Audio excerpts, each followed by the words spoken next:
민주당 김한길 대표와 안철수 의원이 지난 1월 24일에 만났습니다. 두 사람은 국정원 등 국가기관 대선 개입 사건 특별검사 관철을 위해 노력하겠다고 했습니다. 말로만 그치지는 않아야 할 텐데요. 그런데 정부와 여당은 검찰이 다 수사했고 재판이 진행 중인데 특검을 왜 하냐는 입장입니다. 정말 밝혀져야 할 것은 다 살펴보았고 재판해야 할 사건은 모두 재판 중일까요? 외압과 수사방해, 의지 부족으로 인해 검찰과 군검찰이 밝히지 못한 게 많습니다. 하나씩 짚어보겠습니다. 첫째, 대선 개입 사건은 이명박 정부에서 벌어진 일입니다. 그런데 국정원과 국군사이버사령부가 대선에 개입했는지 이명박 당시 대통령이 알고 있었는지 전혀 수사하지 않았습니다. 원세훈 국정원장 선에서 끊어버린 것이지요.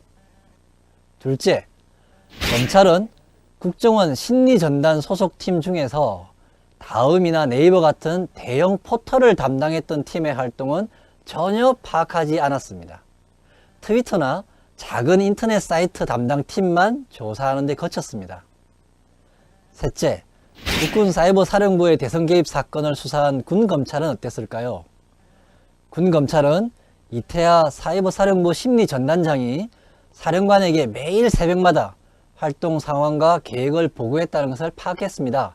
하지만 지금 청와대 국방비서관으로 일하고 있는 연재욱 전 사이버사령부 사령관은 기소하지 않았습니다. 2012년에 국방부 장관이었던 김관진 국방장관도 마찬가지이지요. 넷째, 김용판 전 서울경찰청장이 인터넷 댓글을 발견 못했다고 중간수사 결과를 발표 지시했는데 국정원이나 새누리당 의원들과 공모했는지도 조사되지 않았습니다. 대선을 이틀 앞두고 후보 TV 토너를 끝낸 밤 11시에 거짓으로 발표한 것인데 단독 범행으로 보기 어렵지 않습니까? 다섯째, 국정원이 보유하던 2007년 남북 정상회담 대화록에 담긴 문장을 새누리당 김무성 의원이 선거 유세 때 거의 똑같이 읽었습니다. 그런데 검찰은 비밀로 보관되던 남북 정상회담 대화록을 어떻게 해서 김무성 의원이 볼 수 있었는지 제대로 수사하지 않고 있습니다. 이렇게 남은 의혹들이 많으니 특별검사를 해야 되는 것입니다. 여당은 특검이 정쟁만 일으키는 것이라고 주장하고 있습니다. 하지만 특검을 거부하는 것이 문제를 더 악화시키고 있습니다.